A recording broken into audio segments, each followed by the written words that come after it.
Assalamualaikum warahmatullahi wabarakatuh. Hello everyone. Perkenalkan, saya Andi Claudia Sari dengan NIM 223030044, Fakultas Kesehatan Jurusan Kesehatan Masyarakat. Video ini diperuntukkan sebagai pemenuhan tugas akhir mata kuliah dasar kesehatan dan keselamatan kerja dengan dosen pengampu Ibu Sri Nuridasari SKEP MKes yang berjudul Identifikasi Bahaya Keselamatan dan Kesehatan di Lingkungan Sekitar.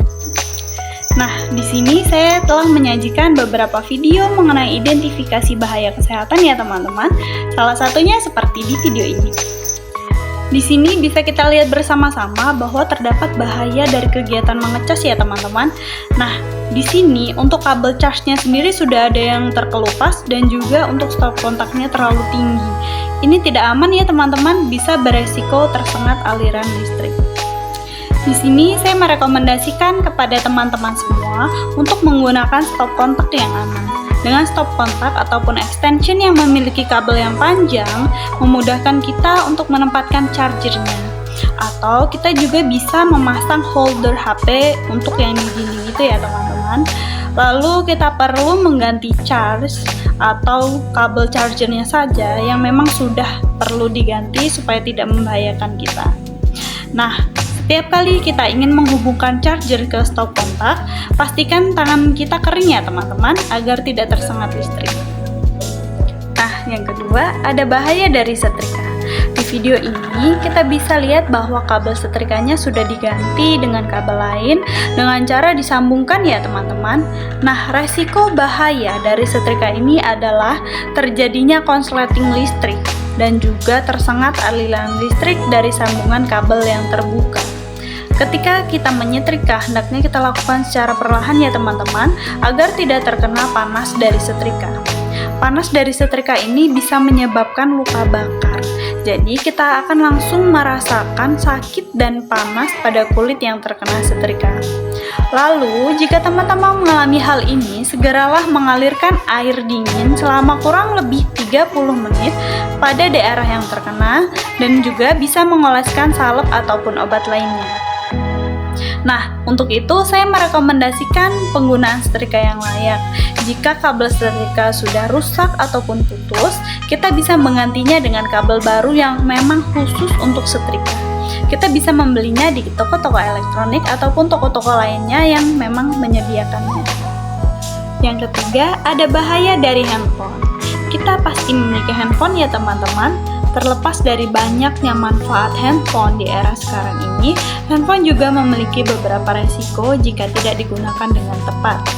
Riset membuktikan dari beberapa studi epidemiologi menyatakan bahwa penggunaan handphone secara terus-menerus ataupun berlebih rentan mengakibatkan gangguan kesehatan seperti sakit kepala, kelelahan, gangguan konsentrasi, sulit tidur, masalah pendengaran, dan masih banyak lagi gangguan-gangguan kesehatan lainnya yang disebabkan oleh radiasi elektromagnetik.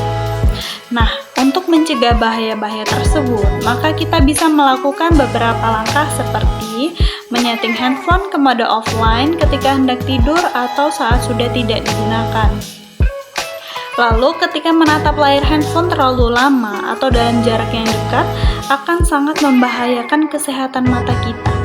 Nah, jadi untuk teman-teman yang memang bekerjanya diharuskan menatap layar monitor ataupun handphone, maka saya sarankan untuk mengonsumsi vitamin mata dan juga meminum jus apel, wortel, tomat, dan lain-lain agar mata kita tetap sehat dan mengurangi dampak radiasi.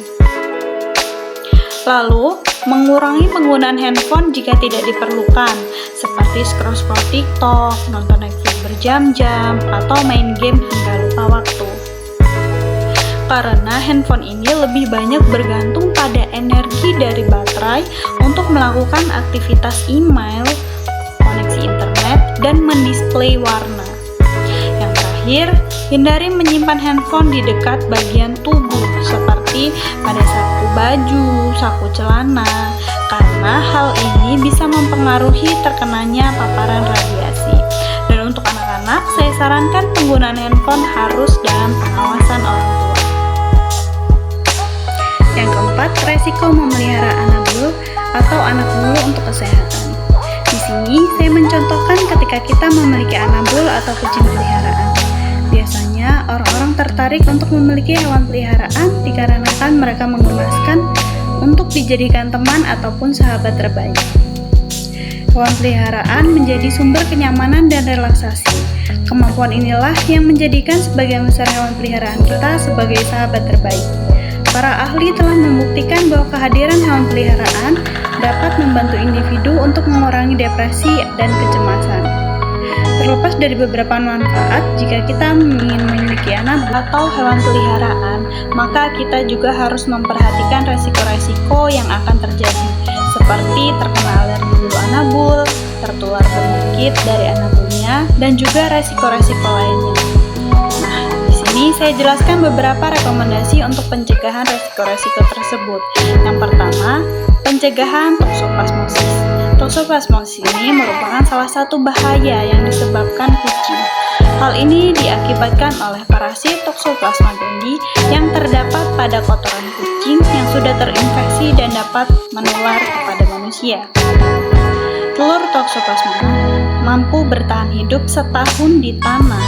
Jika telur tertelan manusia, telur membiak lalu masuk ke jaringan otak, jantung, dan otot. Di sana, telur akan berkembang menjadi kista.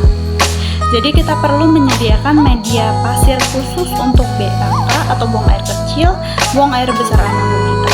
Dan kita harus membersihkannya rutin setiap hari.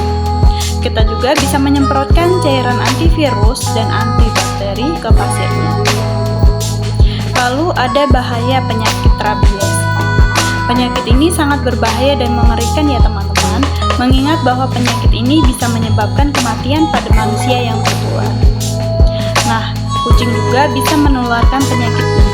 Jadi rabies disebabkan oleh virus Lyssaviruses yang ditularkan oleh kucing melalui cakaran dan air liur.